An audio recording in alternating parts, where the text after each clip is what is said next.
और अब खबरें विस्तार से। बड़ी खबर, राज्यपाल लालजी टंडन को देखने लखनऊ जाएंगे सीएम शिवराज सिंह चौहान। सीएम शिवराज सिंह चौहान लखनऊ के लिए कुछ ही देर में रवाना हो जाएंगे। राज्यपाल लालजी टंडन को देखने के लिए वो लखनऊ जाने वाले हैं, जहां एक निजी अस्पताल में राज्यपाल लालजी टंडन भर्ती हैं। वेंटिलेटर पर उन्हें रखा गया है। इससे पहले उनके ऑपरेशन हुए थे, लेकिन अभी तक हालत नाजुक बनी हुई है। इससे पहले उनका हालचाल जाने उत्तर प्रदेश के मुख्यमंत्री योगी आदित्यनाथ भी अस्पताल पहुंचे थे। शरद हमारे साथ जुड़ गए हैं जानकारी के साथ। शरद, और क्या, कब निकलेंगे मुख्यमंत्री शिवराज सिंह चौहान लखनऊ के लिए? देखिए, अभी मुख्यमंत्री शिवराज सिंह चौहान का बीजेपी प्रदेश मुख्यालय में एक कार्यक्रम है। कांग्रेस के कुछ कार्यकर्ता बीजेपी की सदस्यता ग्रहण करने वाले हैं, बदनावर से आए हुए। उस कार्यक्रम में शामिल होने के बाद जो जानकारी है उसके मुताबिक मुख्यमंत्री शिवराज सिंह चौहान स्टेट प्लेन के जरिए लखनऊ के लिए रवाना होंगे और वहां पर राज्यपाल लालजी टंडन जहां निजी अस्पताल में भर्ती हैं उनके स्वास्थ्य की जानकारी लेने जाएंगे। देखिए, जो जानकारी लखनऊ से मिली है उसके मुताबिक राज्यपाल लालजी टंडन की जो हालत है वो नाजुक बनी हुई है। उन्हें एक निजी हॉस्पिटल में आईसीयू में रखा गया है। कल भी मुख्यमंत्री शिवराज सिंह चौहान ने लखनऊ में उनके परिजनों से फोन पर बातचीत की थी और उनके स्वास्थ्य के बारे में जानकारी ली थी। लेकिन जिस तरीके से ये जानकारी आ रही है कि उनकी हालत नाजुक है, लिहाजा मुख्यमंत्री शिवराज सिंह चौहान ने आज लखनऊ जाने का फैसला किया है और 1 बजे के बाद के उनके जो कार्यक्रम है वो स्थगित फिलहाल कर दिए गए हैं। और ये माना जा रहा है कि प्रदेश मुख्यालय का जो कार्यक्रम है उसको खत्म करने के बाद मुख्यमंत्री सीधे लखनऊ रवाना होंगे। जी बिल्कुल। वापसी का क्या कार्यक्रम है?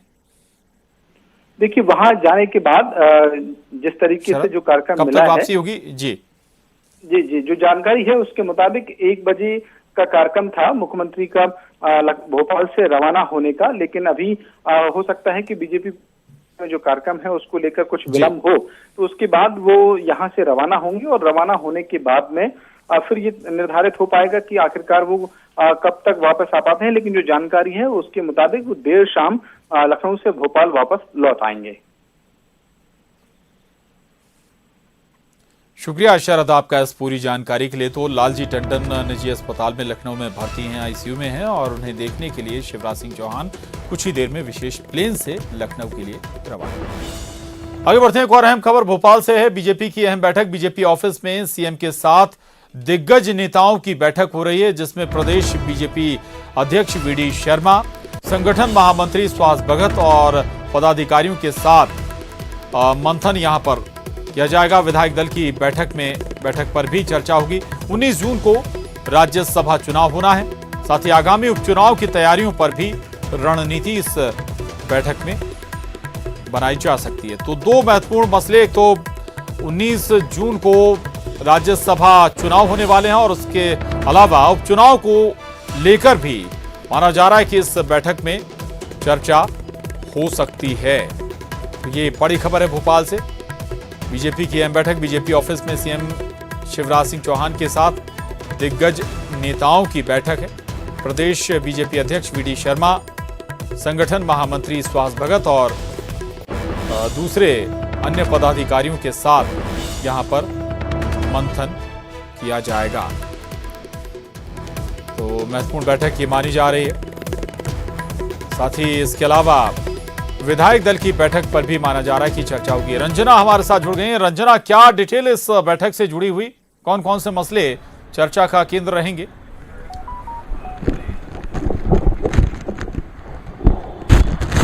जी प्रशांत, बिल्कुल। जो पूर्व विधायक है बदनावर के राजवर्धन सिंह दत्ती गांव, वो पहुंच चुके हैं भाजपा दफ्तर और आज उनके साथ जो 300 कार्यकर्ता हैं वो भी भारतीय जनता पार्टी के दफ्तर पहुंचे और यहां पर जो कांग्रेस से वो बीजेपी में शामिल हो रहे हैं। तो एक तरह से जो मुख्यमंत्री उनको सदस्यता दिलाने के लिए पहुंचे हैं। और अभी बीते कुछ दिनों से अगर देखा जाए तो जो सिंधिया खेमे के समर्थक मंत्री हैं और जो विधायक हैं उनके समर्थक लगातार अब भाजपा दफ्तर में पहुंच रहे हैं, अपनी आमद दर्ज करा रहे हैं और कांग्रेस से अब वो भारतीय जनता पार्टी की सदस्यता भी ले रहे हैं। ऐसे में मुख्य मुख्यमंत्री सदस्यता के दौरान उनको उपचुनाव में पूरी ताकत के साथ जुटने का मंत्र भी देंगे और उत्साह के साथ जनता के बीच जो भारतीय जनता पार्टी की योजनाएं उनको पहुंचाने का जो उत्साह भी उनमें भरेंगे। तो एक तरह से इस कार्यक्रम के जरिए जो राज्यसभा चुनाव होने हैं 19 तारीख को मध्य प्रदेश में, उसको लेकर भी ऐसी बैठक में रणनीति भी तैयार होगी, क्योंकि जो विधायक हैं वो भी आज यहाँ पर पहुंचेंगे और उसके साथ जो बैठक भी होगी। हालांकि अभी बैठक होगी या नहीं ये तय नहीं है, क्योंकि मुख्यमंत्री को थोड़ी देर में लखनऊ भी जाना है, क्योंकि यहाँ पर उनको 12 बजे पहुंचना था, लेकिन मुख्यमंत्री शिवराज सिंह चौहान थोड़ी देर से यहाँ पर पहुंचे। ऐसे में बैठक यहाँ पर होती है और जो आगामी उपचुनाव को लेकर जो तैयारियां हैं, जो रणनीति है, वो भी सदस्यता अभियान के बीच में जरूर यहाँ पर देखने को मिलेगी। यानी कुल मिलाकर जो आज की जो बैठक है सदस्यता दिलाने के बाद जो भाजपा प्रदेश अध्यक्ष बीडी शर्मा और भाजपा संगठन महामंत्री हैं सुहास भगत, उनके साथ जो चर्चा होगी तो उपचुनाव और राज्यसभा चुनाव को लेकर भी यहाँ पर जरूर चर्चा की जाएगी। प्रशांत, बिल्कुल, दो महत्वपूर्ण मसले जरूर हैं उपचुनाव को लेकर। 19 जून को ही चूंकि राज्यसभा के चुनाव होने, इसके बाद सबसे बड़ा फोकस बीजेपी का उपचुनाव पर रहेगा। ये महत्वपूर्ण विषय हैं जिन पर चर्चा बैठक में होगी। शुक्रिया रंजना आपका इस पूरी जानकारी के लिए। और एक और अहम खबर, इस वक्त चीनी सेना के साथ भारतीय सैनिकों की बड़ी झड़प।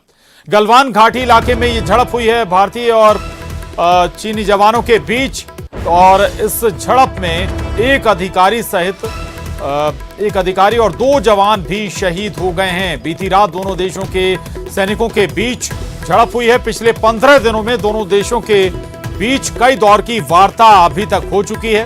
लद्दाख के गलवान घाटी इलाके में पहले भी तनातनी रही है।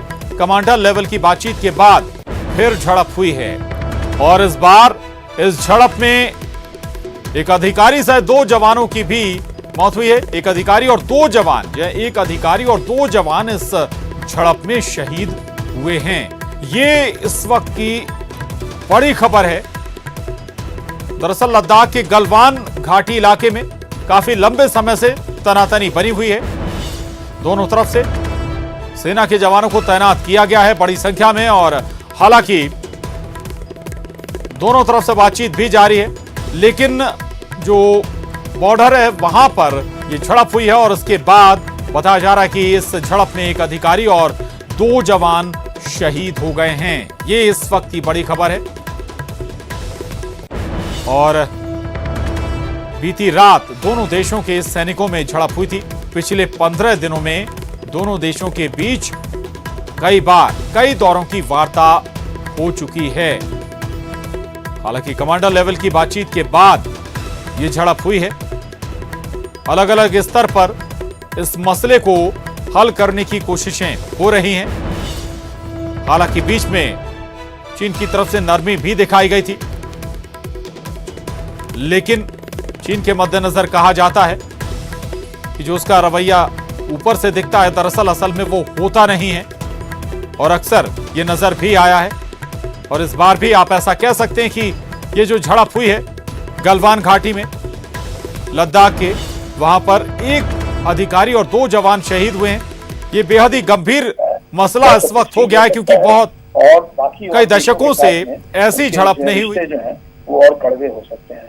तो हमारे ख्याल से जो भारत के साथ में चीन के कई सारे रिश्ते ऐसे हैं जिसमें चीन को बहुत संकट होता है।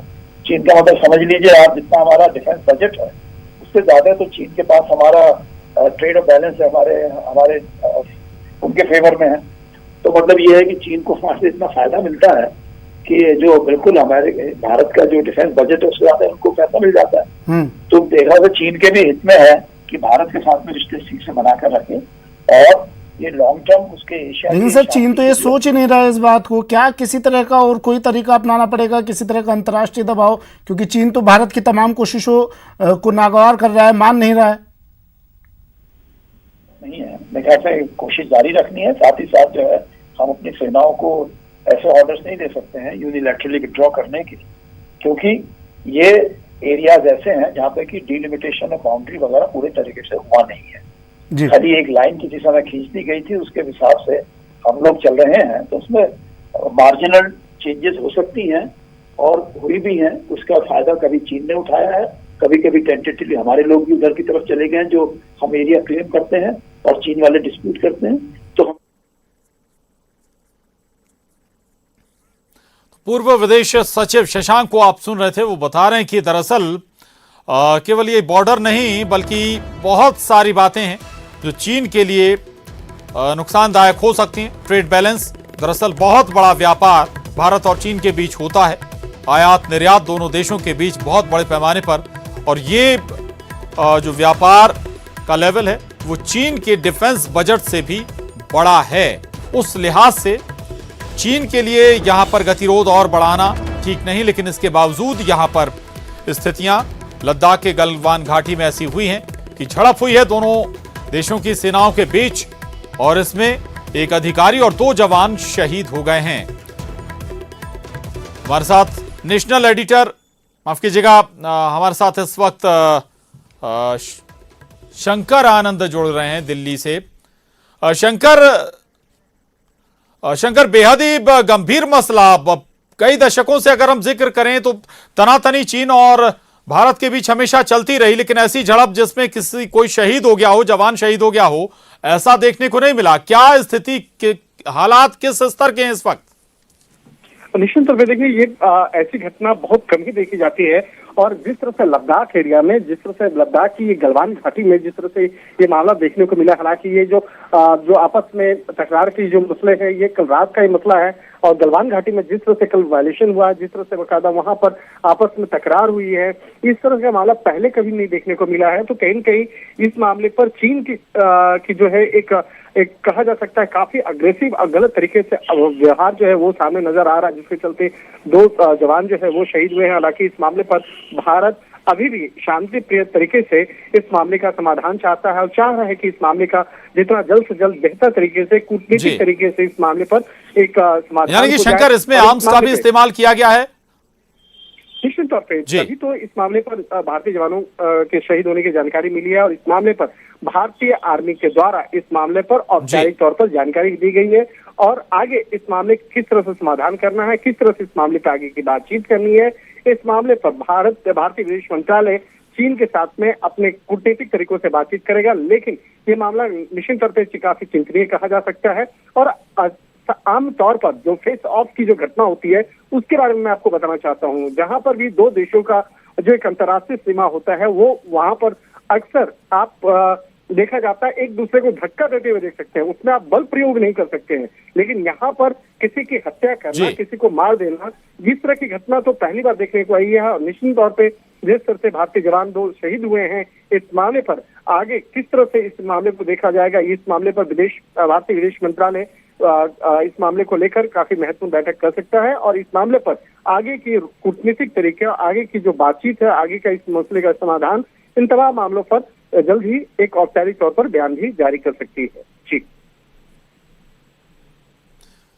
बिल्कुल बिल्कुल शंकर, जो तस्वीरें अभी तक आती रही हैं लगातार, जो आप जिक्र भी कर रहे थे कि एक दूसरे को धक्का देते हुए तस्वीर आई हैं चीन और भारत के जवानों के बीच में, लेकिन इस बार ये वाकई में हैरान करने वाला मामला है। जवान शहीद हुए हैं, एक अधिकारी भी इसमें शहीद हुआ है, और ये भी खबरें आई थी कि जितने जवान उस तरफ तैनात किए गए हैं उतने ही जवान भारत ने भी अपने बॉर्डर के अंदर तैनाती कर दी है। हालात इस वक्त कुछ और डिटेल निकल कर आ रहे हैं क्या उनकी? देखिए, अभी इस मामले पर एक समाधान निकालने की जो कोशिश है वो स्थान पे जरूर किया जा रहा है। जो गलवान घाटी है आपका लद्दाख का, जिस जगह पे ये कल देर रात में मामला देखने को मिला, और कल देर रात में उस वक्त में मामला हुआ कि अक्सर जब फेस ऑफ की घटना उस वक्त में होती है जब आप 2 अपने अपने इलाकों में, जब अपने अपने एरिया में जब आप पेट्रोलिंग कर रहे होते हैं, तो उस जगह पे पेट्रोलिंग के दौरान ऐसी घटना होती है, फेस ऑफ की घटना। लेकिन फेस ऑफ की घटना के दौरान में यहाँ पर एक दूसरे का विरोध इस ढंग से किया जाता है कि आप पीछे नहीं हटेंगे और दूसरा भी कोई पीछे नहीं हटता है। तो इस तरह की घटनाएं अक्सर होती है, लेकिन उसमें अगर हिंसा हो जाए और अगर वहां पर मारपीट के साथ साथ अगर किसी शंकर रहिएगा हमारे साथ, मैं लौट रहा हूं आपके पास, और रिटायर्ड IFS अधिकारी KS राणा जी हमारे साथ जुड़ गए हैं। सर, समझना चाहेंगे इस वक्त जो स्थितियां हैं, चाइना और भारत के बीच में विवाद गलवान घाटी में हुआ है, एक अधिकारी 2 जवान शहीद हुए हैं। मतलब मुझे नहीं याद आता कि पिछले कुछ दशकों में चीन और भारत के बीच सीमा को लेकर कोई जवान शहीद हुआ हो। देखिए, मैंने इस विषय पर मेरी जानकारी इतनी ज्यादा नहीं है, मुझे तो ये भी पता नहीं था कि कोई जवान वहाँ शहीद हुए हैं। ये पहली बार मैं सुन रहा हूँ। जो ऐसा सचमुच हुआ है तो ये तो बहुत ही दुख लेने वाली बात है और बहुत काफी गंभीर बात भी है।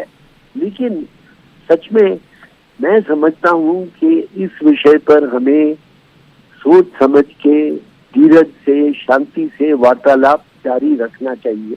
ये सबसे जरूरी बात है, क्योंकि ये हमारी जो बॉर्डर की समस्या है ये 1950 से जारी हो रही है। 50s में मतलब कि क्या कहते हैं कि बिल्कुल हमारे इंडिपेंडेंस के समय से ही की शुरुआत से ही ये प्रॉब्लम हमारे सामने आहिस्ता आहिस्ता आया है। और 64 में तो लड़ाई हुई थी, वो सब हम सब जानते हैं। तो उसके बाद में दोनों देशों ने वार्तालाप जारी रखा है और फिलहाल आज की हालत में वार्तालाप जारी रखना बहुत जरूरी चीज है। ये मैं समझता हूँ कि सबसे ये गंभीर समस्या है, लेकिन गंभीर समस्या को ज्यादा नेशनलिस्टिक एटीट्यूड से नहीं देखें, लेकिन इस तरह देखें कि हम किस तरह इस समस्या को हल कर सके। इसका मतलब नहीं है कि हम कमजोरी से देखें, बिल्कुल नहीं। हमें जो अपने कदम उठाने हैं, ये आर्म फोर्सेस को जो भी करना है वो तो करेंगे जरूर, उसमें कोई सवाल नहीं है। लेकिन साथ में वार्तालाप पर हमें काफी ध्यान देना चाहिए, ये मैं कहना चाहता हूँ। Thank you very much. जी बिल्कुल, टॉक कंटिन्यू रहनी चाहिए, वार्तालाप कंटिन्यू रहनी चाहिए और उसी से कोई बेहतर हल निकाला जा सकता है। शुक्रिया अब हमसे बात करने के लिए। और शंकर हमारे संवाददाता भी लगातार बने हुए थे। शंकर, आपका भी शुक्रिया, धन्यवाद। वक्त एक छोटे से ब्रेक का है, फौरन लौटेंगे। अगली खबर का रुख करते हैं। मुख्यमंत्री शिवराज सिंह चौहान का फेक वीडियो शेयर करने में फंसे पूर्व सीएम दिग्विजय सिंह अब सीएम शिवराज सिंह चौहान के खिलाफ एफआईआर दर्ज कराएंगे। मामला 1 साल पुराना है जो राहुल गांधी के वीडियो से जुड़ा है। दिग्विजय सिंह ने कहा, मैं शिवराज के खिलाफ उसी थाने में एफआईआर दर्ज कराने जाऊंगा जिसमें मेरे खिलाफ केस दर्ज किया गया है। दिग्विजय सिंह 1 साल पुराने उस वीडियो का हवाला दे रहे हैं जिसमें शिवराज सिंह चौहान ने राहुल गांधी का एक फेक वीडियो शेयर किया था। शिवराज सिंह चौहान ने जो वीडियो शेयर किया था वो राहुल गांधी के एक लंबे वीडियो का छोटा सा हिस्सा था जिसमें मध्य प्रदेश के मुख्यमंत्री कमलनाथ की जगह भूपेश बघेल बताया गया था।